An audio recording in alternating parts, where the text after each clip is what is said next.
Bonjour à tous et ravi de vous retrouver pour un nouveau numéro de Décodeur Atlantique. Une nouvelle crise entre Rabat et Madrid après l'admission du chef du Polisario, Ibrahim Rali, dans un hôpital en Espagne sous une fausse identité.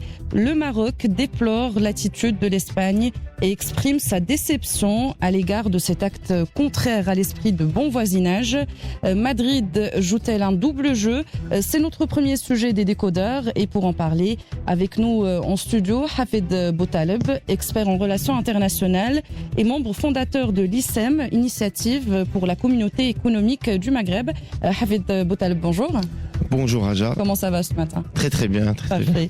Avec nous par téléphone pour des considérations sanitaires, Jawad Kerdoudi, président de l'IMRI, l'Institut marocain des relations internationales. Jawad Kerdoudi, bonjour. Bonjour Madame Hajar. Comment ça va ce matin? Ça va bien, pas de problème. Ravi de vous retrouver. Alors en deuxième partie des décodeurs, le point sur la ZLECAf, la zone de libre-échange continentale africaine, effective depuis 4 mois. Et elle a comme objectif d'augmenter de 60% le commerce interrégional en Afrique. Alors les pays africains peuvent-ils relever le défi? On en parle en deuxième partie des décodeurs.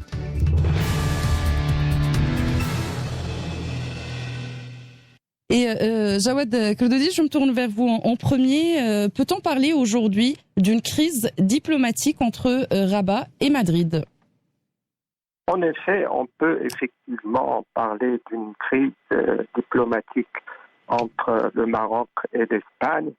Et je dois dire que personnellement, j'étais sidéré par l'information qu'a donnée un journal espagnol, celui qui a vendu la mèche, comme on dit, le 22 avril, El Noticiario, qui révèle, comme vous l'avez dit, que Ibrahim Rali, chef du séparatiste, est soigné du Covid-19 à l'hôpital San Pedro de Logroño, près de Saragosse, avec un passeport algérien sous un faux nom, Mohamed Ben Battouche.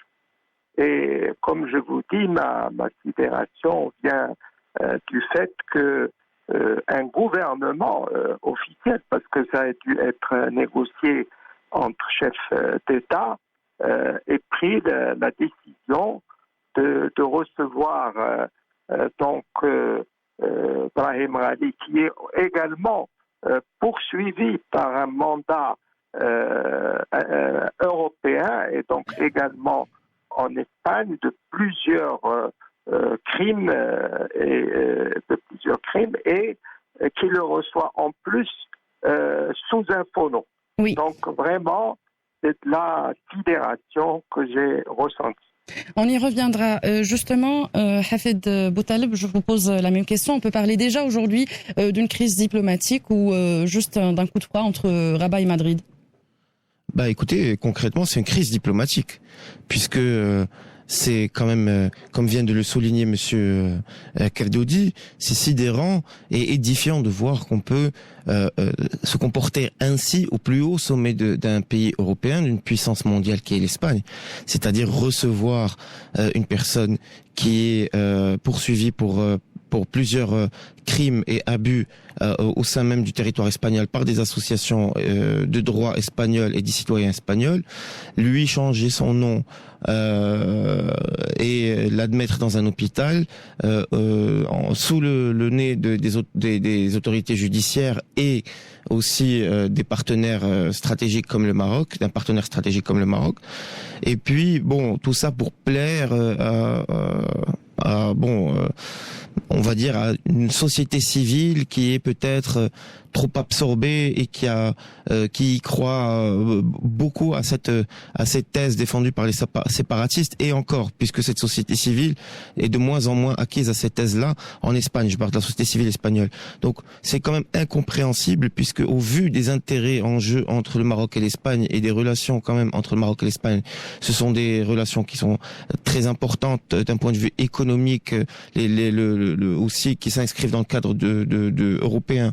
Donc tout ça fait que c'est étrange et vraiment édifiant de voir que, en dépit de tout ce qui est en enjeu, eh bien, on préfère soigner une personne qui n'a aucun poids à l'international, qui est une personne recherchée, qui a commis des crimes, et ça dénote un peu d'un manque de tact et de vision de la part de l'exécutif espagnol. Alors justement, Jawad Kerdodi, vous avez évoqué des négociations à haut niveau. Le président algérien aurait négocié directement l'admission du chef des séparatistes en Espagne, et la décision a été prise à haut niveau également en Espagne. C'est le Premier ministre espagnol qui aurait garanti à l'Algérie que le chef du Polisario ne sera pas inquiété par la justice. Alors justement, pourquoi une telle implication de Madrid avec tous ces enjeux que vient de citer justement Hafid Boutaleb? Est-ce que vous êtes d'accord avec lui qu'il est question de plaire à la société civile espagnole?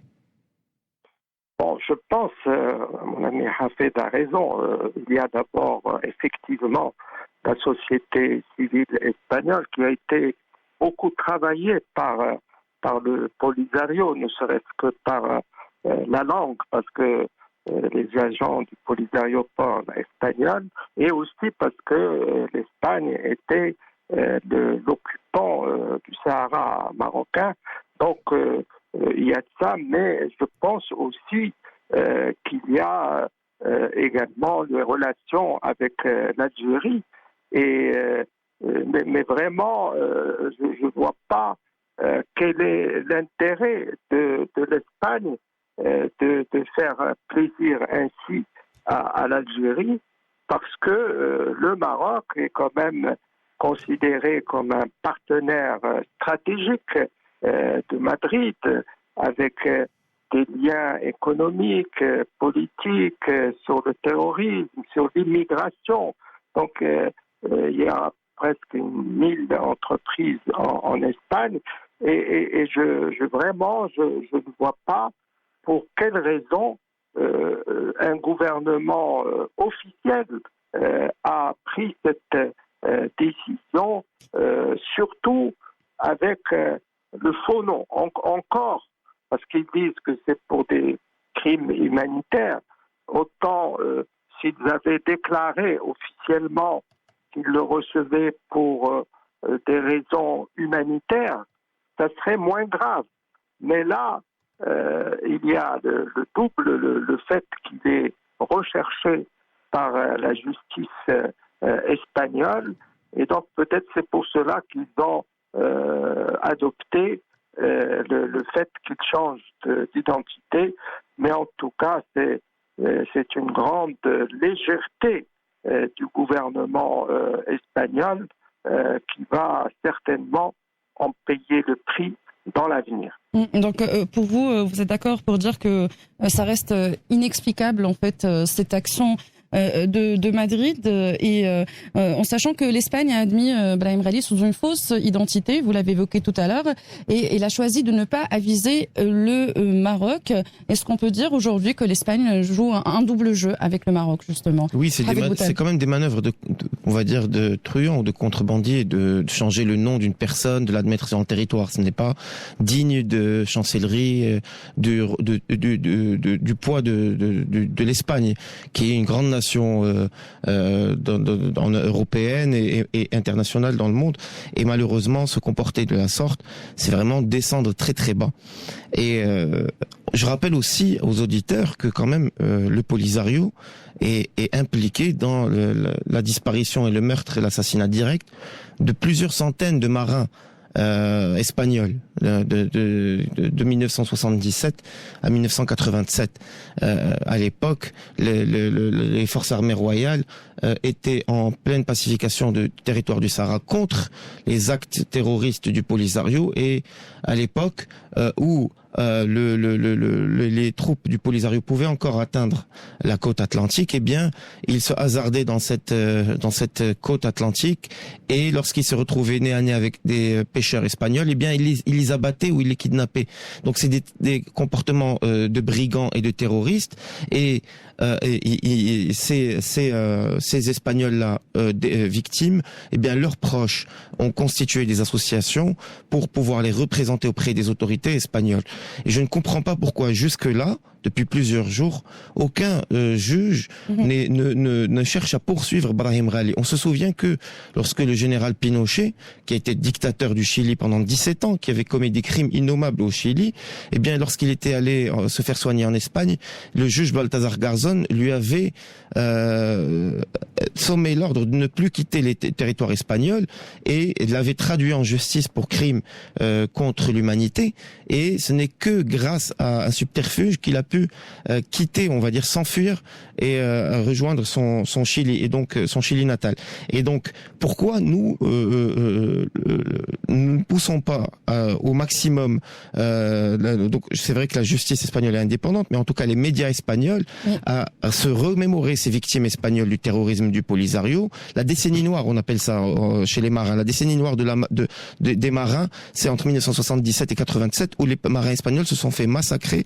Et donc, on attend un juge pour venir juger Brahim Ghali sur ces exactions. Alors justement, sans revenir à ce que vous venez d'évoquer, on peut aussi parler de plaintes déposées aujourd'hui contre Ibrahim Ghali en Espagne. Jawad Khaldoudi, on a parlé justement de cette décision, disons, inexplicable des autorités du gouvernement espagnol. Maintenant, pourquoi la justice ne bouge pas le doigt également ? Alors normalement, la justice, je rappelle que le mandat d'arrêt a été ordonné par le juge José de Mata, qui est juge à la Cour centrale de la Audiencia nationale. Donc, même le nom du juge qui a annoncé le mandat d'arrêt est disponible. Donc peut-être, vous savez, dans cette affaire, dont on va savoir plus à l'avenir, peut-être, bien sûr, que le gouvernement espagnol s'est montré garant de l'Algérie que Brahim Ghali ne sera pas arrêté. Mais où est alors la séparation des pouvoirs ? On a l'habitude de voir que la justice espagnole est quand même assez indépendante, et ce qu'on espère tous, je pense, pour que les relations se rétablissent, c'est l'arrestation de Brahim Ghali et son jugement en Espagne pour les crimes qu'il a commis. Je voudrais, si vous le permettez, ajouter quelque chose aux causes de cette manœuvre du gouvernement espagnol. C'est un gouvernement de gauche qui est aussi associé à l'extrême gauche, notamment au parti Podemos. Et peut-être, déjà sous toute réserve, peut-être que le parti Podemos et l'extrême gauche a fait pression sur le Premier ministre espagnol qui ne dispose pas, il faut le dire, d'une grande majorité au Parlement, et peut-être qu'il a accepté les exigences de Podemos.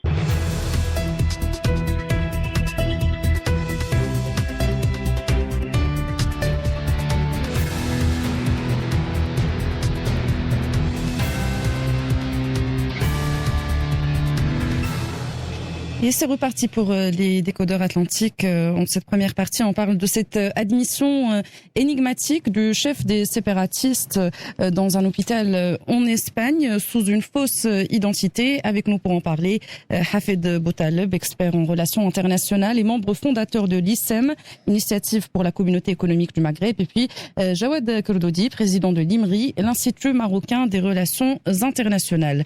Je me tourne vers vous, Hafed Boutaleb. On essaie de comprendre un peu pourquoi l'Espagne a agi de la sorte. Et donc, pour Jawad Khaldoudi, c'est possible que ce soit le parti Podemos qui aurait fait pression sur le gouvernement aujourd'hui pour donc prendre cette décision. Qu'est-ce que vous en pensez ? C'est sûr que ça joue un rôle, puisque de toutes les manières, il faut rappeler, c'est la première fois que l'Espagne a un gouvernement de coalition.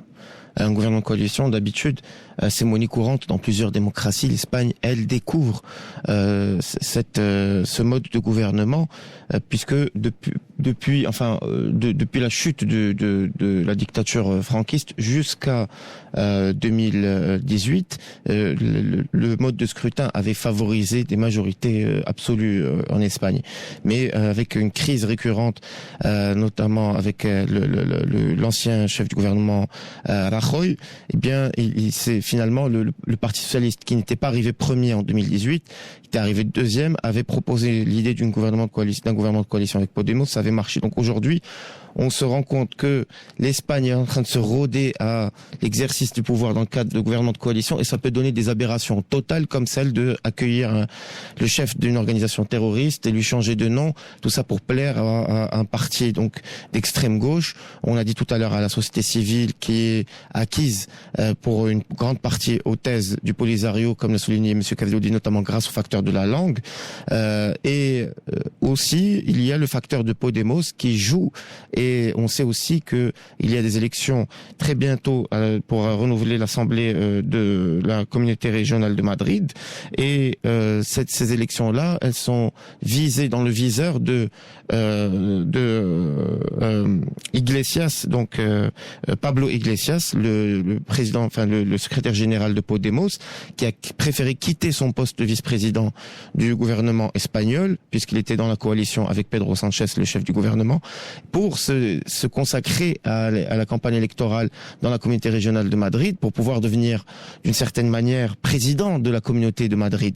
Et ce serait une première d'avoir l'extrême gauche à la tête de la capitale et de la région de la capitale espagnole.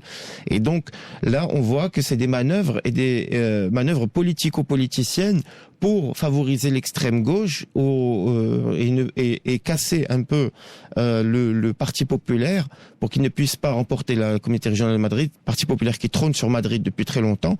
Et donc, pour toutes ces considérations-là, on préfère sacrifier la relation avec le Maroc. C'est de petites considérations, puisque les Podemos reste un parti d'extrême gauche. Pablo Iglesias ne jouit pas d'une forte popularité en Espagne, uniquement dans sa paroisse, donc l'extrême gauche, et ainsi de suite. Donc je ne comprends pas qu'on puisse aller, que l'exécutif ait pu glisser à ce point. Voilà, donc vous êtes tous les deux d'accord en fait pour dire qu'il s'agit d'enjeux internes. Ce seraient des enjeux internes qui auraient motivé cette décision de l'Espagne. Vous êtes bien d'accord, Jawad Khaldoudi?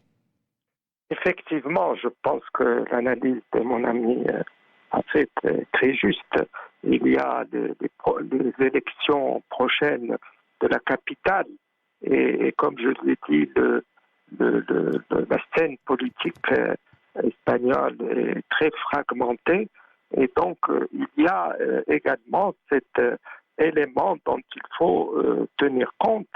Et je voudrais aussi ajouter que je ne comprends pas la position de ce gouvernement qui a lui-même un problème de séparatisme que tout le monde connaît avec la Catalogne, le Pays basque, et qui s'oppose évidemment à l'indépendance de ces provinces.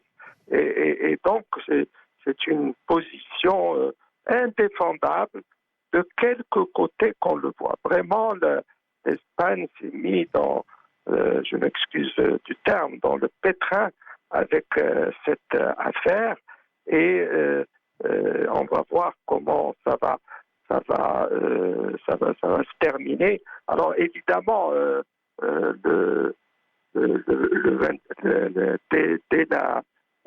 dès que les journaux en ont parlé, le gouvernement a été obligé, bien sûr, de confirmer.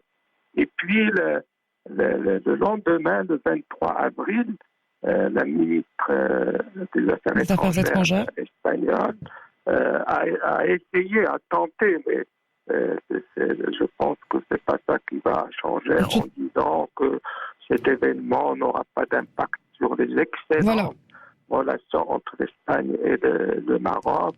Tout en restant très vague en fait, alors que Rabat a réagi fermement via un communiqué du ministère des Affaires étrangères, aussi en convoquant l'ambassadeur espagnol, exigeant des explications, mais à ce jour en fait silence radio du côté de l'autre voisin espagnol. Comment expliquer justement ce mutisme, Jawad Khaldoudi? Alors, je pense qu'ils sont en train de réfléchir à comment se sortir de ce pétrin, c'est ça. D'ailleurs, la position du Maroc, comme vous l'avez dit, est très claire. Il y a eu le 24 avril donc la convocation de l'ambassadeur d'Espagne, où le ministère a marqué son exaspération quant à l'attitude du gouvernement espagnol, en insistant, et ça peut-être que les étrangers ne le savent pas suffisamment, que la question du Sahara est un sujet existentiel pour le Royaume. Un haut fonctionnaire du ministère des Affaires étrangères, à juste titre d'ailleurs, a dit c'est pas un petit problème, c'est un sujet existentiel. Et donc le ministère a marqué son exaspération, son incompréhension, ses interrogations. Donc la position du gouvernement marocain a été très ferme. Hafed Boutaleb, comment vous expliquez ce silence du gouvernement espagnol et puis quelle marge de manœuvre pour le Maroc dans ce dossier? D'abord, le gouvernement espagnol est surpris peut-être de la réaction du Maroc, du fait que cette information est fuitée. Et certains médias ont même parlé d'une première proposition de transférer Brahim Rally en Allemagne. Et l'Allemagne a catégoriquement refusé. Donc on s'attendrait, ou plutôt on aurait dû s'attendre à une réaction similaire de l'Espagne à celle qui a été constatée en Allemagne, c'est-à-dire que le gouvernement espagnol refuse catégoriquement d'accepter cet individu dans son territoire, et puis à ce moment-là, eh bien les autorités algériennes qui se chargent donc de soigner aux frais du contribuable algérien Brahim Rally, eh bien l'auraient transféré peut-être au Venezuela. Ou dans un autre pays, en Iran, pour se faire soigner, mais pas dans un pays européen comme l'Espagne. Et ça, c'est vraiment une déception pour le Maroc. Et aujourd'hui, la seule manière de réparer cette erreur, eh bien, ce serait d'appréhender Brahim Rally et de le traduire en justice, et qu'il ne puisse plus jamais quitter le territoire espagnol jusqu'à ce qu'il réponde de ses actes et de ses crimes innommables devant la justice espagnole, la justice internationale, qui soit même peut-être transférée à La Haye, et qu'il reste définitivement dans une geôle jusqu'à la fin de ses jours, puisque c'est tout ce qu'il mérite, et c'est tout ce que n'importe quel criminel dans le monde de cet acabit mérite. Jawad Kordodi, on pourrait s'attendre à ce scénario? Eh ben, on l'espère pour les relations entre le Maroc et l'Espagne, et je l'ai déjà dit, c'est le voisin le plus immédiat, avec un partenariat dans tous les domaines. Premier partenaire commercial du Maroc. Bien sûr, commercial, investissement, terrorisme, immigration. Ils ont besoin aussi de nous pour l'immigration, parce que c'est nous qui freinons l'immigration venue de l'Afrique subsaharienne vers l'Europe et donc vers l'Espagne. Donc il faut espérer cette solution. Alors certains observateurs que je ne partage pas parce que je n'ai pas tous les éléments disent que c'est un moyen pour l'Algérie de se débarrasser de Brahim Rally dont elle n'est pas contente. Et donc, si effectivement il est arrêté et jugé,